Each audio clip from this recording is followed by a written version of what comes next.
spirituality that many gurus teach, how is it usable for someone that doesn't have food to eat and it's going to become homeless? And there's so many problems, especially in America. I am more of the world than you are. What makes you think that I'm that stupid? You do understand, more things are going wrong with my life on a daily basis than anybody's life. You also don't do that. This is for you. Yogeshwaraya Mahadevaya Trayambhakaya Tripurantakaya Trikagnikalaya Kalagni Rudraya Nilakantaya Mrityunjayaya Sarveshwaraya Sadhashivaya Sarveshwaraya Sadhashivaya Sarveshwaraya Sadhashivaya Mahadevaya Namaha Mahadevaya Namaha Mahadevaya Namaha. The population I work with that are in the verge of homelessness or they're addicts, if I tell them that it is your intellect and it's your perception and this doesn't exist, they will laugh at me because it definitely exists. Because it's the dumbest thing to say. Right. So I wanted to know the spirituality that you teach, the spirituality that many gurus teach, how is it usable for someone that doesn't have food to eat and it's going to become homeless? And there's so many problems, especially in America. I mean, of course I teach them resiliency, it's a different fact, but every time I want to open my mouth and use some of your teachings, I have to step back. Now, the first problem is that you believe in the teachings, because this is the problem with the entire world. They've been cultured in some belief or the other. This is what is significant about what is referred to as Sanatana Dharma or what is referred to as the Indian way of looking at things is, this is not a land of belief systems, this is a land of seekers. Never ever were anybody encouraged to believe anything. If you see anything that comes from that land, you will see it is all about questions, never about a belief system. If you enter an Indian home, in the same house, 5 different people are worshipping 25 different gods and goddesses. They're still not made up their minds, which is… and they have no problem, they'll never fight about it because it's a land of seeking. So, first mistake you make is you believe what I say. I am constantly reminding you, don't believe a goddamn thing that anybody says. But don't be foolish enough to disbelieve it either. All you have to do is experiment with it. Does it work or doesn't work? If it works, you keep it, otherwise rubbish it, what's the problem?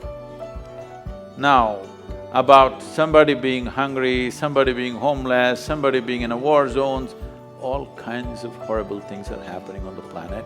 I am not ignorant of it. Anyway, you said living in a temple. I am not living in a temple. I am more of the world than you are. Every day, I want you to understand, I am running a volunteer organization with over 4,000 full-time volunteers and over 3 million part-time volunteers doing variety of work, huge projects, over a dozen businesses and the spiritual movement, okay? Now, I want you to understand, more things are going wrong with my life on a daily basis than anybody's life. Now, when a man is hungry, if you try to tell him, your intellect is the source of your problem, it's obscene. It's obscene, it's nothing short of that. I never spoke to hungry people and said, your intellect is the source of the problem. I'm talking to people who are bulging in so many ways. In their head and in their body, they're bulging. I'm only talking to that segment of the population. Those who are not fed well, I'm doing social projects with them with nourishment, education, health, all for free. Will I ever go and talk to a starved man in an Indian village and tell him, your intellect is the basis of all your problems? What makes you think that I'm that stupid? Do I look like that? So you also don't do that. This is for you. You need to understand this. There are a million problems on the planet. All these million problems are essentially because those who are reasonably well have never cared to reach out and do what needs to be done in the world. In many ways, they're making sure those people don't get it. Yes. In the year 2012, we have produced enough food for 18.2 billion people. We had only 6.6 billion people in that year. But still, 50% of the population is malnourished and hardly eaten anything. This is not because there is no food, this is because you and me have not cared, isn't it? So, is it true? Is it true nobody stabbed you in the last 25 years? Yes. But is it also true you're suffering various things of tension, stress, anxiety, this, that? Is it a product of your mind or somebody else poking you from outside? It is your reaction to the existential situation outside. Instead of doing what is needed, what you see is when you see something wrong happening or when you see some suffering or something comes your way, you decide to poke yourself. This is about incapacitating yourself. Instead of seeing when there is a problem, you need empowerment, not incapacitating yourself, isn't it? I'm talking about empowering you so that your damn intelligence functions for you, not against you. The moment your intelligence is working against you, no God in the universe is going to help you and can help you. Yes, if your intelligence is turned against you, you are a finished case. So I'm saying, first let your intelligence work for you. If it works for you, there are many miraculous things that you can do for all those people who have still not eaten properly, for whom basic things have not been taken care of. That's our business because somehow we've landed in a place where you and me are at least eating well. Once we are in such a privilege, we must use our intelligence to see what is the best thing we can do in the world, not sit here and twist yourself out.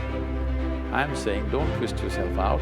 If you are joyful, naturally, you will do the best things you can do. If I meet you when you're very happy, will you be nice to me? I don't believe that. When you're very happy, if I meet you, I'm sure you're a wonderful person. But when you're depressed, when you're unhappy, when you're frustrated, if I meet you, you could be a nasty person.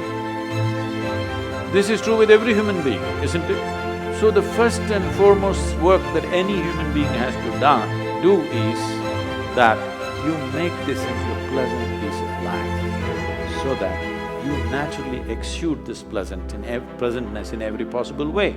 If this is feeling unpleasant and you tell this one to be pleasant, is it going to work?